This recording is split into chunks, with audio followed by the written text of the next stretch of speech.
Big fluff.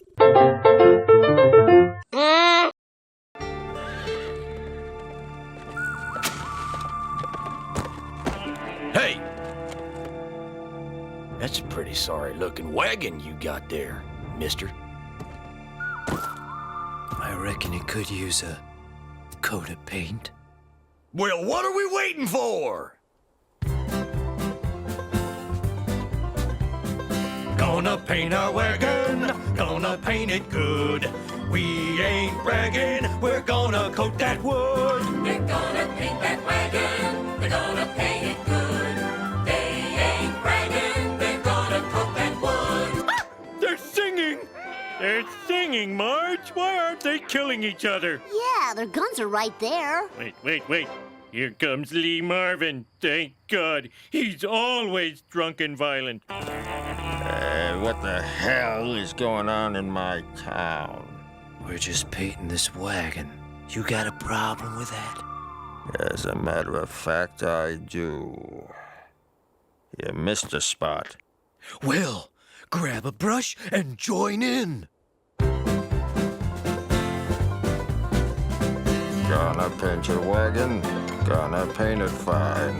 Gonna use oil-based paint, cause the wood is pine. Ponderosa Pine.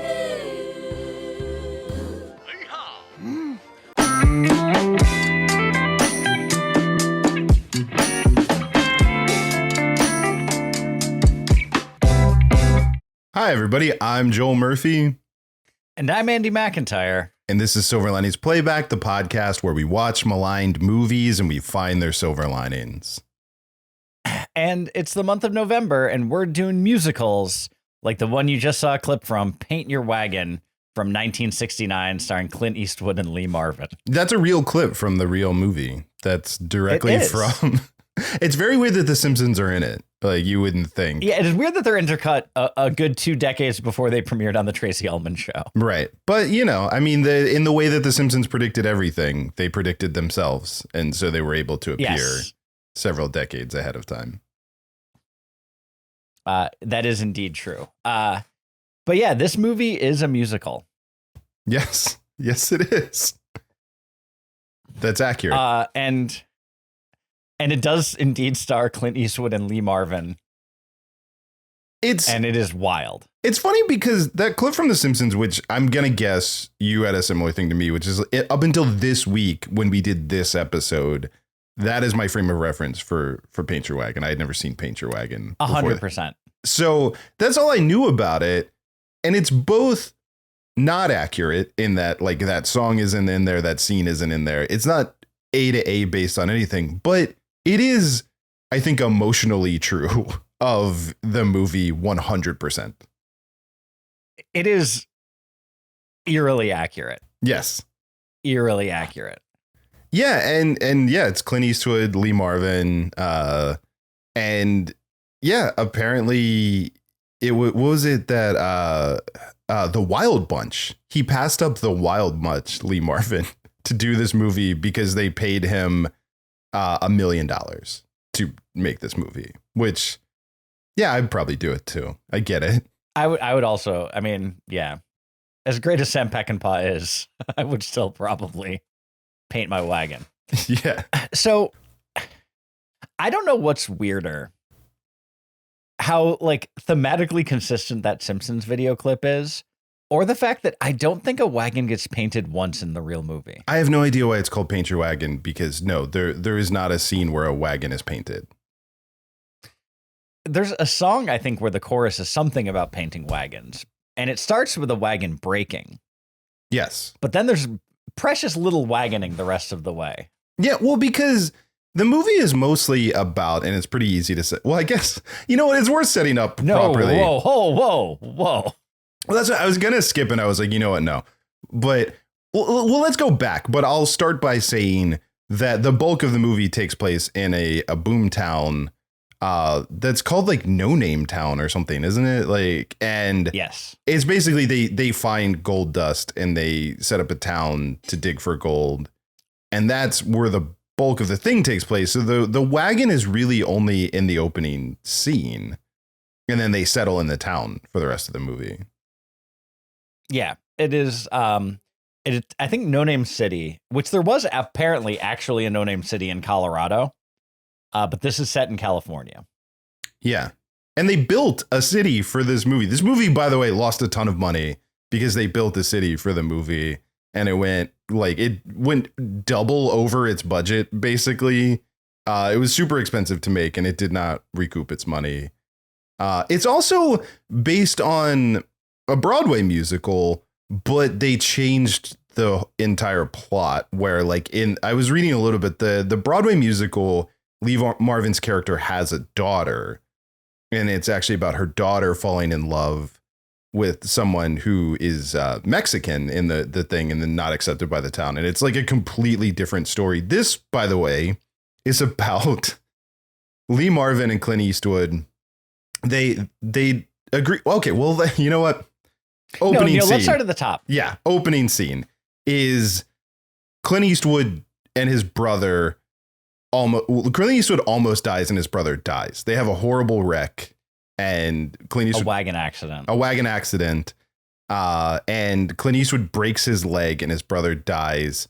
And Lee Marvin goes to check on him, and in doing so finds gold. Hold on. When they're digging the grave for his brother. Right. Yes. They find gold. This movie is insane. That's how it starts. Yes. And then from there, it goes to be a boomtown of all men named No Name City.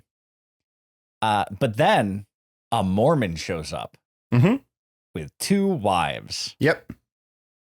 And everyone's like, well, that can't happen. Can't have no 2 wives around here. Because nobody else has a woman. They're very upset. Why do you get 2 wives when all of us have no wives? So someone else should get a wife. And then, so they decide to auction off the younger wife to the highest bidder. And Jean Seberg. What's that? It's played by Jean Seberg. Jean Seberg, yes. Yeah. And that auction is won by a drunken Lee Marvin, who doesn't even seem to really know what he's so drunk that he just found out that there are ladies in the town, and he stumbles out. He doubles the highest bid and then falls face first into the dirt, not even knowing what he did. And then he goes to help bring more women to the town. Right. So he marries Jean Seberg, and then she pulls a gun on him and her wedding night and says, if you touch me, I'll shoot you and build me a house. And he's like, yeah, cool. I'm down with that. And then everyone else, he's like super insecure about the fact that he's drunk all the time, and other men are looking at his very beautiful wife and not really doing anything. They're not acting inappropriately. They're just noticing that there's a woman who's attractive in their town. That there's a beautiful woman there. And he's not okay with it. So then he and Clint Eastwood are like, you know what? This other town is getting these sex workers. We should just steal them. And so they do. And so he goes to steal the sex workers. And during that 8-hour voyage, there's an incredibly long montage where Jean Seberg falls in love with Pardner, played by Clint Eastwood. Right, because he's like, you stay and keep an eye on my new wife that I've been crazy jealous of anyone interacting with. I can trust you with her. And I'm going to go... You incredibly handsome 1969 Clint Eastwood. Right. And I'm going to go steal these women for our town.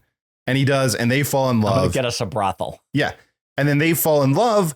And then when they come back, he sees Clint Eastwood and Jean Seberg on her horse together and knows that means that something has happened with them. So he punches Clint Eastwood in the face and says, I saw you on the same horse together. What was happening? He was like, you took my horse. And he was like, oh, okay, you got me there. Well, you're not in love with her, right? And he's like, no, I am in love with her. And then he punches him again.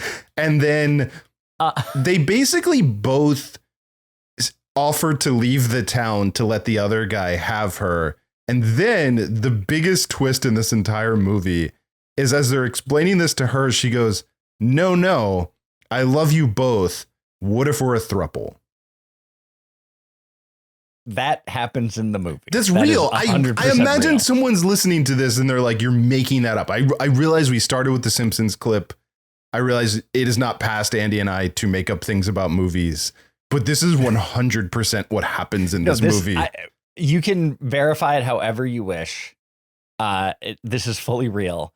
And then they have their marriage, and then more people come to town, and they can't lie about the marriage. So they then start digging tunnels under the brothels and honeycomb the underneath of the town so that when a bull gets loose underneath because it was fighting a bear, the town collapses. Yeah, they dig the tunnels because they realize that gold dust is falling from where they've built the buildings on top of where the gold is. So they build the tunnels to get to the gold. Classic I drink your milkshake style. They're getting the gold out from under everyone else. And then, that basically the ruse ends up being up because good Christian folk show up in town and they don't accept that the two men married one woman. And then, this bull gets into their tunnels. And I think it's worth taking a moment to talk about it because at that point, it becomes the end of a slapstick comedy. It suddenly completely abandons its tone, and it's just the end of Blazing Saddles or something. I was just going to say, it is less farcical than the end of Blazing Saddles. Because it's Lee Marvin running through the tunnels like, whoa, gotta get out of here. Oh, the bull's gonna get me. And he's running. The bull is chasing him. They're playing wacky sound effects and wacky music. And the bull is wrecking everything as the town is falling into the tunnels. And people are like reaching for a drink, and then the entire building like falls into the hole behind them. And there's dialogue that's like, hey, get out of my tunnel. I'm trying to get away from this bull. And it is very wacky in a way that is so weird. No, it becomes a Harold Lloyd, Buster Keaton silent movie farce at the end. Yeah. And then the town collapses, and then Lee Marvin leaves and Clint Eastwood stays with Jean Seberg, and they're going to stay in the wrecked town together. And they're going to paint the wagons. And then they finally paint that wagon. Yeah. This movie, this might be the single weirdest plotted movie that we've watched for this podcast. And again, can't emphasize enough that it's based on a music. They bought the rights to a musical that did not have this plot. And they were like, no, let's throw out that plot and do the, polyamorous triad relationship that falls apart when a bull wrecks their town. None of that is in the original musical. No. There's no bull versus bear fight, which this movie makes out like is a classic thing that happened in the Old West. And I don't think that's true. I feel like someone misunderstood how the stock market works, and they heard bull and bear markets and they were like, that I got it. No, you don't need to explain. I got this. Yeah. So the plot is not the reason to malign this movie, because I think it's delightful. It's also worth mentioning. I don't even know that this is maligning it. It's just worth mentioning at this part of the show that according to everything I read, Lee Marvin decided to method act this entire thing by really drinking every time you see him drink, and was, by all reports, blitzed out of his mind in every scene that he filmed. The entire time.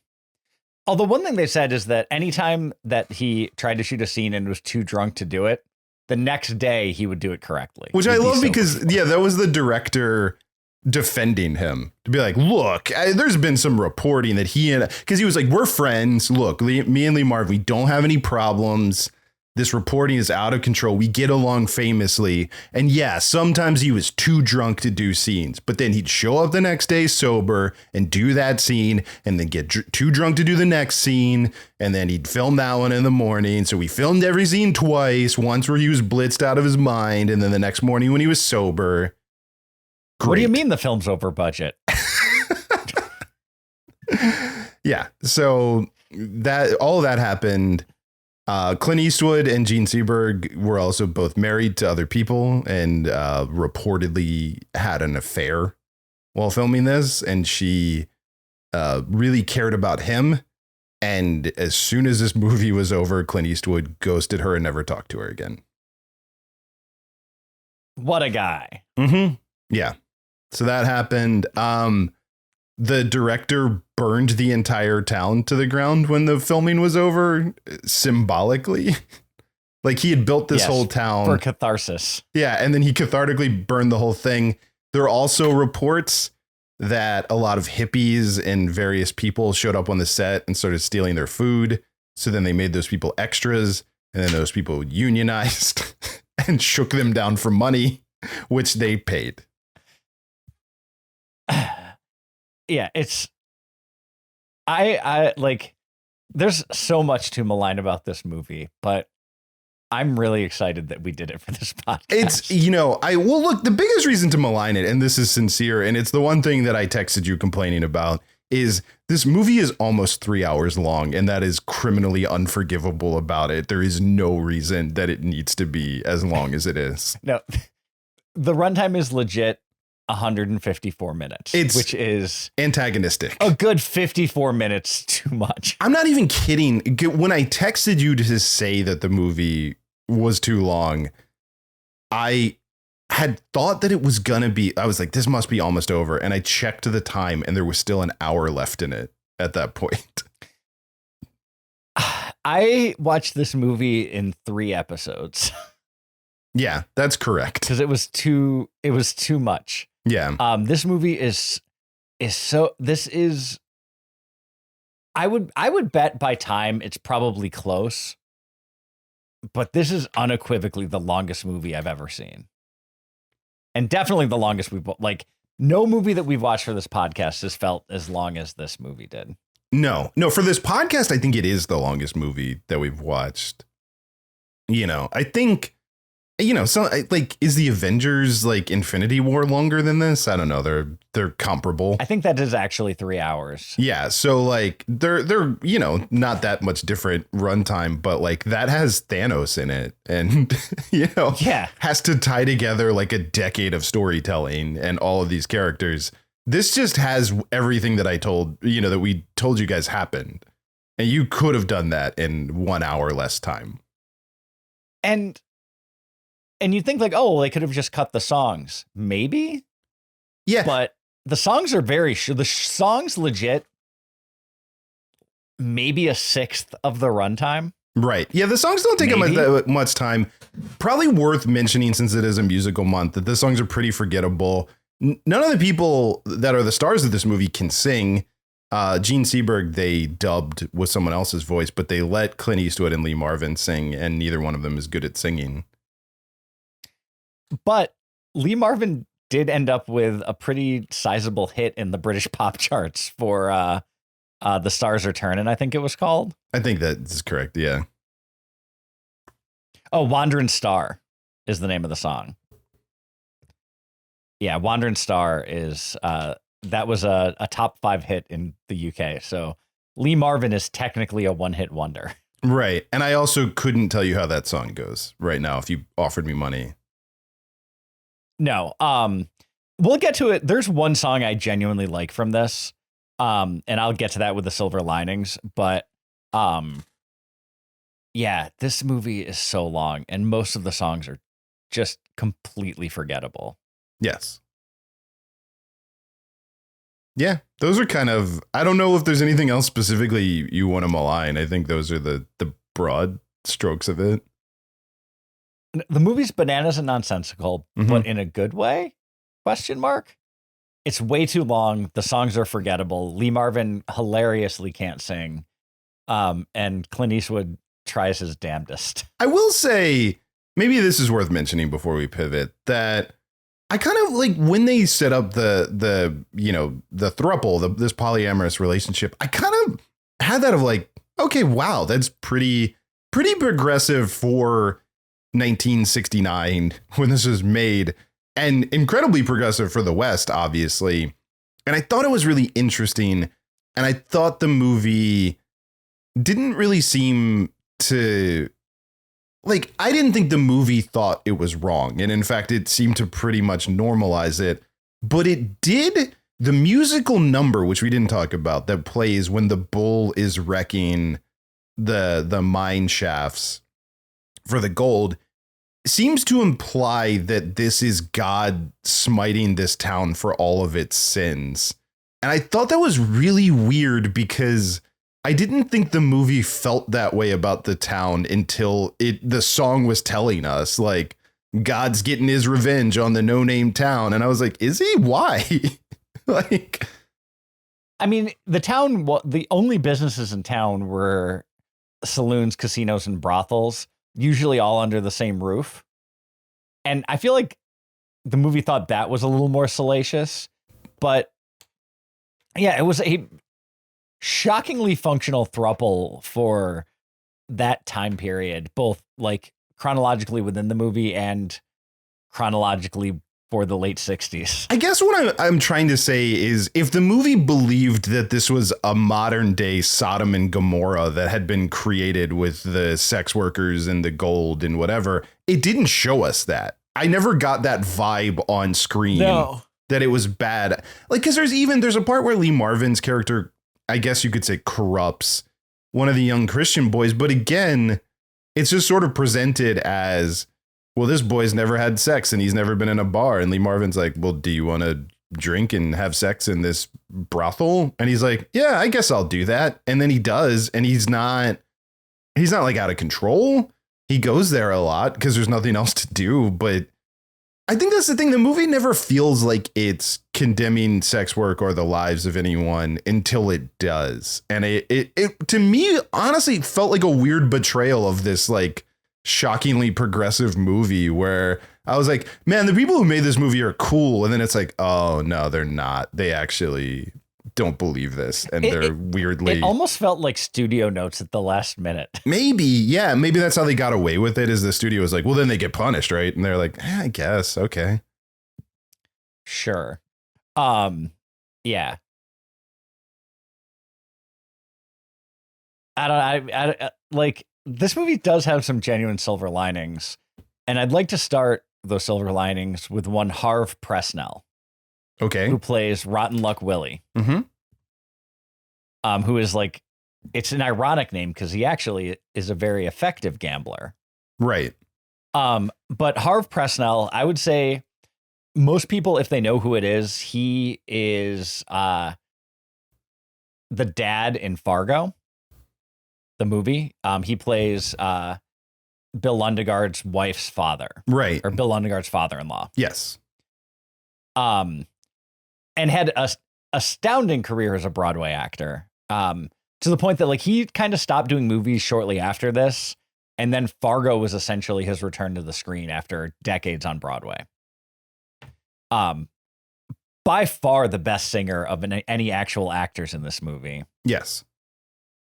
And the only song that I think is legit good is They Call the Wind Mariah. Yes. Which is sort of brought in apropos of nothing. Well, but it is a beautiful song. It's apropos of nothing because it's one of the songs and one of the most known songs from the Broadway, like, version. And I think they knew enough to know that song was good and popular, but it's not connected to the story in this version. So they threw out all the, like, connective tissue of it, but kept the song. But yeah, it's a great song, and I think you understand why they kept it. But yeah, it's just in this version, it's now disconnected from the narrative. I think Mariah is the daughter that Lee Marvin had that no longer exists, or something like that. I might have that wrong, but it's like it is connected to the story in the original version. Yeah. But it's just, because it was in the Broadway musical, they felt it needed to be included here. And it was, and it legit is a fantastic song. Yes. If you go to the Wikipedia for this, that song and Wandering Star are the only two that are blue links that are clickable beyond the show. Yeah. And that makes perfect sense. Yeah, because again, and Wandering Star is only really noteworthy because England really embraced it for some reason. It's fine. I didn't think it was bad, but it's not, I wouldn't have put it at the top of my charts if I was. No. Yeah. It's a kind of it is like a pretty little, like, melancholy it's got a little bit of a Leonard Cohen vibe to it, but that could just be Lee Marvin's vocal stylings. Yes. Yeah. And I use that term very loosely, but no, the Harve Presnell's version of They Call the Wind Mariah from this, I think is worth giving a listen because it's a great song and it's sung really well. So I think that's a genuine silver lining. That it inspired the Simpsons clip. It might be the best part about this. Well, and how many of us learned about this movie from The Simpsons, which it's also worth noting that's a clip show episode of The Simpsons, because I remembered that bit and I was trying to remember, like, what is that in? And it's in an otherwise, it's just a clip show because the setup is they do that at the beginning and then Homer says that he hates singing. And then the rest of the family's like, what are you talking about? You love singing. And then it's just a series of the musical numbers that The Simpsons have done, which The Simpsons obviously amazing at doing musical numbers throughout. Monorail, We Put the Spring in Springfield. Like, there's been so many great songs on there. Yeah, the episode is entitled All Singing, All Dancing, and it does feature Snake robbing them with song. Well, that's the thing is the little bits of new material that were put with the clips actually are fun and memorable. And yeah, I've always remembered the Paint Your Wagon, but didn't assume that it was accurate. And it's funny to see how, like, I absolutely understand how The Simpsons landed that joke. So I am glad that it stuck with him. It, like, the Simpsons clip is like almost the perfect Reader's Digest version of this movie. No, you get it. Like, it's thematically dead on. You get it. It's everything you need. Yeah. All right. Do you want to go on a journey with me for yes, I do. Okay. So this is a silver lining, and the silver lining is Jean Seberg seems like an awesome person. Okay. Yes. But, okay, I think I know where you're going with this. But we're going to go on a weird journey that is related to this movie. And this is a rabbit hole I went down as I was reading stuff about this movie. And actually, Molly reminded me about a bit of this as well. But so Gene Seberg, by the way, also, just as a note, started the movie Breathless, which is amazing French new wave cinema. And you should watch it if you've never seen it. Just going to throw that out there. That movie's amazing and it should be watched. But a bout de souffle. Thank you. But during the 1960s, Jean Seberg donated money to a variety of progressive causes. She gave money to the NAACP. She gave money to Native American organizations. She really spread her money around to progressive causes during the 1960s.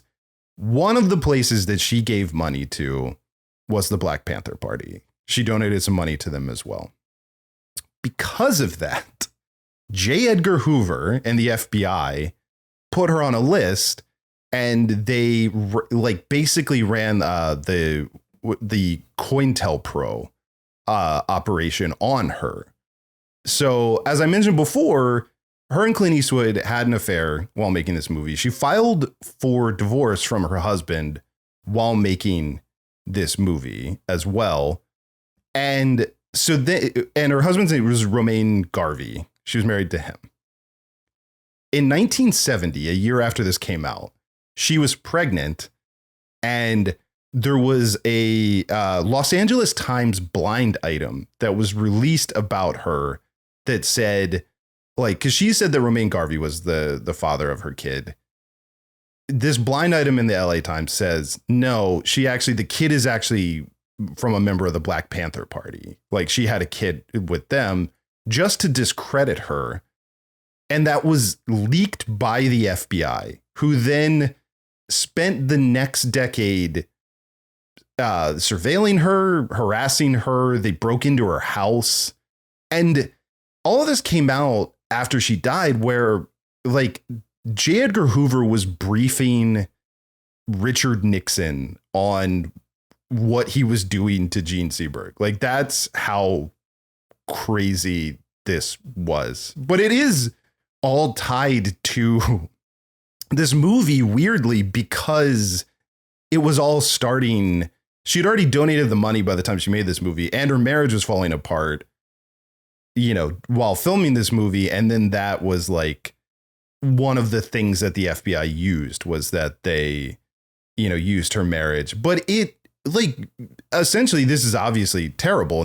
But like she ended up having a miscarriage. She lost the kid. Like it really messed with her emotionally. Like they destroyed her life effectively because of this. And this is all like not speculation or anything. This was years later. This has all been declassified and released, and it happened. It's real.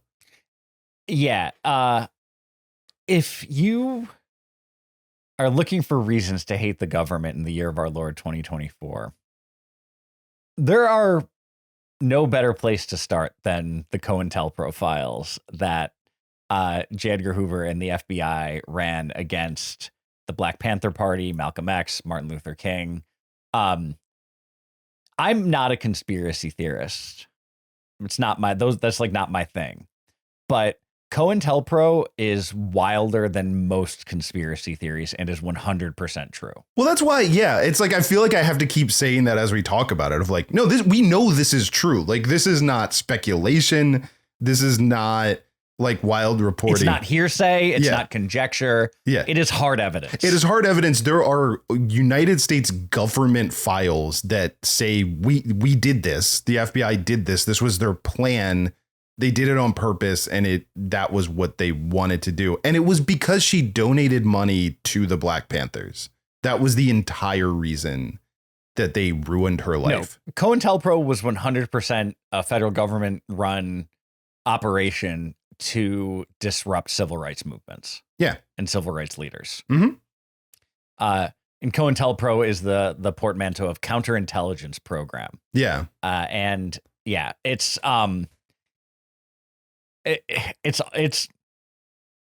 horrific. I mean, there's no other way, and it's and it wasn't disavowed. It's like, yep, we did it.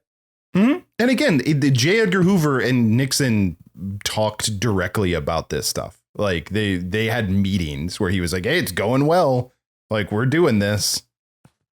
Bang up job. I thought you were going to talk about a different Jean Seberg story. Of how they found and cast her in the movie. Yes. Okay. So I wanted to say all that because I think that was important to say, but please tell this story because this is actually, this is about the woman that sings for her in the movie.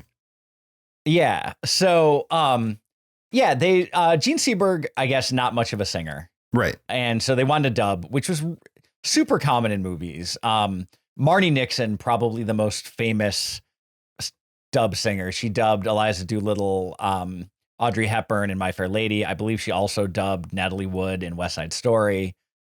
It's common practice. Do you happen to have the singer's name offhand? I don't have it. Anita Gordon. Anita Gordon is another one of those people that she dubbed voices, and it like just occurred to the people making this movie. Her voice would match Jean Seberg's voice well for the singing. Yeah, that they sounded like reasonably. It wouldn't seem out of character to have her singing voice sound like this. So, basically they're like, well, let's find an Anita Moore. What was the name again? Anita Gordon. An Anita Gordon type. And so when they're calling like a casting agency, they're like, yeah, we're looking for an Anita Gordon type. She's like, well, my name's Anita Gordon. Like the same Anita Gordon that sang in these movies. The very same. Yeah, it wasn't a casting. It was the Screen Actors Guild. So they call the Screen Actors Guild. SAG. So they call SAG and they're like, hey, can you get us the number for Anita Gordon? Like we're trying to track her down because she hadn't been working in Hollywood at that point for a while. She'd been because also music.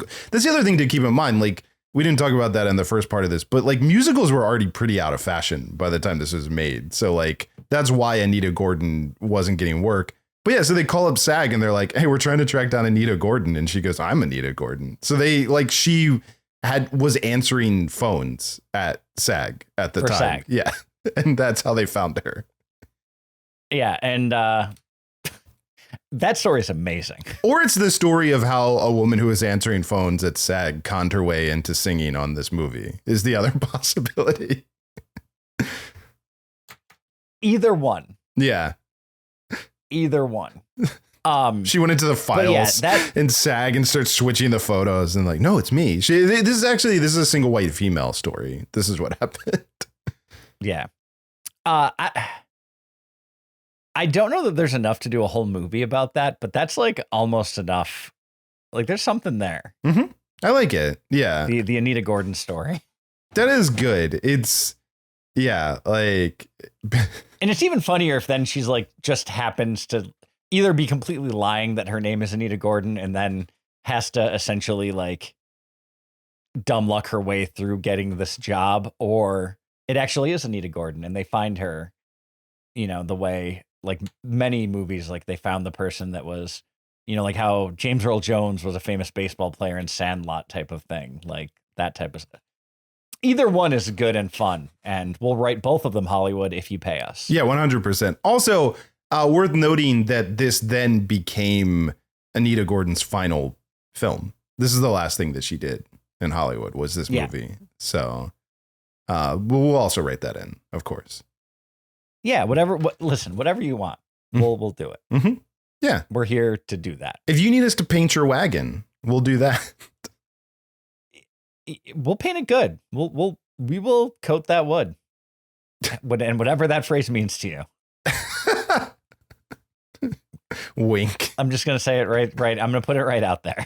But yeah, I don't know. Where did you land on this movie as a whole? Like, as we wrap up, because I don't think it was good, but I don't think I'm glad we watched it. Is that, I don't know if that's where you ended up. So this movie is, I think, high on the list of most unwatchable movies, that for the sole fact that it is 2.5 plus interminable hours. And for that, and we've almost heightened to the point of absurdity how much we love a 90-minute flick. And maybe that has rewired our brains in a different way. Who knows? But no, I can't recommend watching this movie because it's so long. No. And the ad breaks every 8 minutes on Pluto, which is where we watched it, just make it longer. No, I think it went over 3 hours. I don't know about you, by the way. I got a lot of ads for a local lawyer and a lot of ads for something called Drama Box. Or something like that. There was some sort of app that showed. It seemed like a Quibi-esque kind of app with content on it. All of it feeling like Uncanny Valley AI humans that were starring in it. That for the lawyer as well. So I don't know what your ad breaks were like, but yeah, I think I dissociated during them. Yeah. So I couldn't tell you. That being said, it's maybe worth watching a couple of the songs if you can find YouTube clips of them, just to hear Lee Marvin's non-singing. I think is hilarious. His warbling. Yeah. But I gotta say, Lee Marvin fucking rules. He's the man. I love Lee Marvin. He's great, and he's really good in this. Also, one thing we haven't mentioned yet that I think before we end we should mention is I think he's something like 6 years older than Clint Eastwood. Their age is not if you look at the movie and if you look at even the Simpsons clip, they make it look like he's an old man and Clint Eastwood is this young, handsome guy. And they did age him up to play that up. But their ages are not that far apart in real life. Lee Marvin is also very bottle aged in real life. Well, again, he drank in every scene in this movie. So that also contributed. And Clint Eastwood is still with us. So I think he probably led a less vices in Clint Eastwood's. A little less hard living for Clint Eastwood. I'd be willing to bet too, again, to tie it to Clint Eastwood. Clint Eastwood notorious for coming in ahead of time and under budget on all the movies he makes. And I think it's because of probably how miserable this movie was. Yeah. He's when I make movies, I'm going to make sure we come in on time. Mr. Eastwood, I'm sorry, what was that? You were talking to the chair over there? No one's really sure what you're saying. You're That's very right, quiet. Mr. DeMille. I'm talking to the chair. I'm going to tell you that I'm going to make movies under budget so the studio can make even more. Okay, so we've got the studio head right here sitting on the chair. So action, Clint. I'm waiting. Well, Go ahead. So I guess I'll introduce myself then. I'm juror number 2. And scene. Scene. Yeah. Yeah. No. But again, this movie, I hated it and I enjoyed it. Yeah. Let me ask you, maybe this And that's is the only way I can describe my experience watching it. No, that's accurate. But I thought of something now too. So I think maybe we'll end on this note because I think this is a good note to go out on. How do you think it worked? Do you think they took turns? Like, do you think Jean Seberg like assigned like Monday, Wednesday, Friday is Clint, Tuesday, Thursday, Saturday is Lee, and then every other Sunday? Or was Sunday like Sunday's all 3 of us? How do you think they were splitting that up? This throuple marriage of theirs? I don't know. For whatever reason, I'm picturing them all sharing the bed together. But for whatever reason, they're like alternating head to foot. It's and like I don't know why. It's like Willy Wonka. It's like Willy Wonka for whichever husband's whose turn it isn't. He has to be feet by the other two's heads. Yes. Yeah. I think that's right. I don't know why that just feels right. That's accurate. That's now for sure. It is canon now. Yeah. The one other thing, as I'm sorry for I keep coming up with silver linings, but on this show, how dare you? How dare I? The gall. Ray Walston is in this movie, and I love him as a character actor.